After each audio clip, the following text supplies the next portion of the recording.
हमारे टॉपिक का नाम है partnership.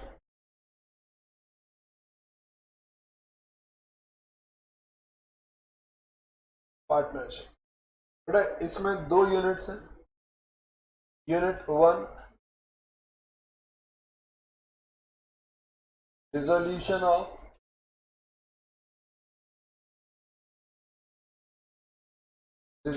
Of partnership. Unit 2 amalgamation.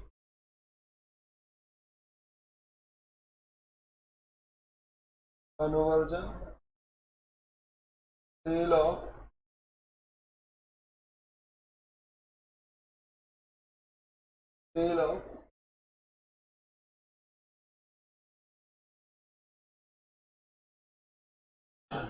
Partnership firm.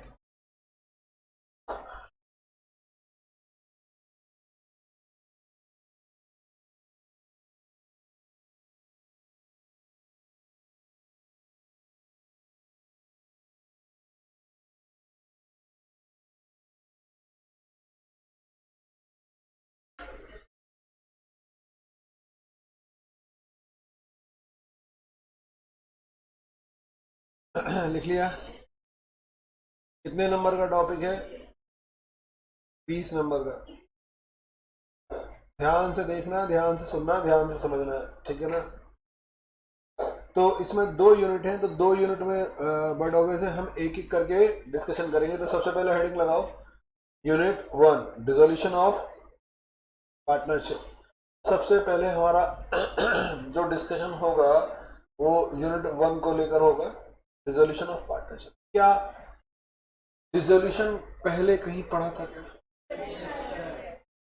वो समझ में आ गया क्या सर? वैसा ही है? हाँ, मतलब वैसा तो नहीं है, थोड़ा डिफर करता है, लेकिन हाँ हम शुरू स्टार्टिंग एक बार वहीं से करेंगे ताकि चीजें आप लोग पकड़ पाओ। अभी काफी बच्चों को आपको पता है, पता ही नहीं रहता कुछ चीजों का। इसके चलो कोई बात नहीं, अगर नहीं भी किया तो भी मैंने कहा ना हम शुरू से ले रहे हैं। जिसने पढ़ा है ठीक है, जिसने नहीं पढ़ा उनका भी ठीक है। ये बताओ रिजोल्यूशन, सबसे पहले हम इसको हटा रहे हैं बेटा, इसका कोई डिस्कशन नहीं कर रहे हैं अभी। हम इसको जब आएंगे यूनिट 2 पर तब बात करेंगे डिसोल्यूशन। बेटा डिसोल्यूशन का मतलब क्या है बताओ? कंपनी को, ऑर्गेनाइजेशन को बंद करना। अगर हम कंपनी की बात करें तो बताओ इसी टर्म को हम क्या बोलते हैं? लिक्विडेशन। और पार्टनरशिप फर्म के केस में इसी टर्म को हम डिसोल्यूशन बोलते हैं। तो बताओ at the time of dissolution करना क्या है आपको? बेटा आपको डिसोल्यूशन के समय वही है, एक पार्टनरशिप फर्म की असेट्स सेल करनी है और लाइबिलिटीज पे करनी है। बोलो आ गया समझ में? और कुछ भी नहीं करना।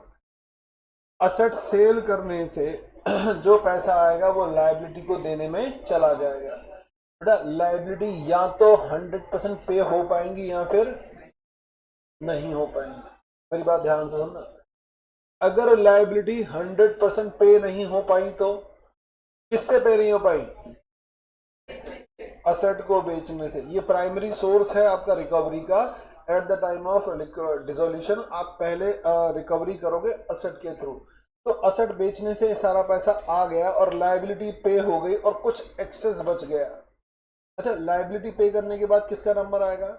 पार्टनर्स कैपिटल का। पार्टनर्स कैपिटल को जो एक्सेस बच गया बताओ वो किसको दे दो? पार्टनर्स कैपिटल को पकड़ा दो। बोलो आ गया समझ में? ऐसा हो सकता है कि पार्टनर्स को भी पे करने के बाद कुछ बच जाए। बोलो हाँ। बेटा एक्सेस बच गया तो वो भी पार्टनर्स में ही चला जाएगा। क्लियर है? आपने असेट्स बेचा, लाइबिलिटी पे कर दिया, पार्टनर्स कैपिटल पे कर दिया और उसके बाद भी आपके पास सरप्लस बच गया तो वो भी पार्टनर्स में डिस्ट्रीब्यूट हो जाएगा। लेकिन क्या ऐसा हो सकता है कि अगर असेट बेचने से लाइबिलिटी, लाइबिलिटी का मतलब मैं किसकी बात कर रहा हूं अदर देन पार्टनर्स कैपिटल? मैं पार्टनर्स कैपिटल की बात नहीं कर रहा। मैं पार्टनर्स कैपिटल की बात नहीं कर रहा। बताओ मैं किसको पे नहीं कर पाया? ऐसा हो सकता है? हाँ बिल्कुल हो सकता है। कौन सी बड़ी बात है? अगर आप लाइबिलिटी को पे नहीं कर पाए तो बताओ फिर क्या करोगे? बोलो समझ में आ गया? ध्यान रखना, फिर हम पैसा किससे मंगवाएंगे? पार्टनर्स का पुराना पैसा तो डूब भी गया और साथ में नया और लाके। ये कंपनी नहीं है जो लिमिटेड लायबिलिटी कॉन्सेप्ट है। पार्टनरशिप में बताओ अनलिमिटेड लायबिलिटी होती है, यानी आप 100% जब तक आउटसाइडर का पेमेंट नहीं होगा आपको पेमेंट देना पड़ेगा, या तो असेट से आए या फिर पार्टनर्स कैपिटल से आए, वो पार्टनर्स को देना पड़ेगा। चले आगे। अब दो सिचुएशन होंगी, या तो पार्टनर्स दे देगा या पार्टनर्स नहीं दे पाएगा। बेटा अगर पार्टनर्स ने दे दिया तो कोई इशू नहीं है, अगर पार्टनर्स ने नहीं दिया तो बताओ किस केस में नहीं दे पाएंगे? Insolvency of partner. अगर कोई पार्टनर इंसॉल्वेंट हुआ तो वो कहां से देगा? बोलो आ गया समझ में? 3 पार्टनर हैं ए बी, बताओ कौन इंसॉल्वेंट? अच्छा इंसॉल्वेंसी में भी बताओ कौन सा केस बनेगा? कोई एक पार्टनर इंसॉल्वेंट हो गया या फिर कोई 2 पार्टनर, मतलब कहने का मतलब है 2 केस बनेंगे।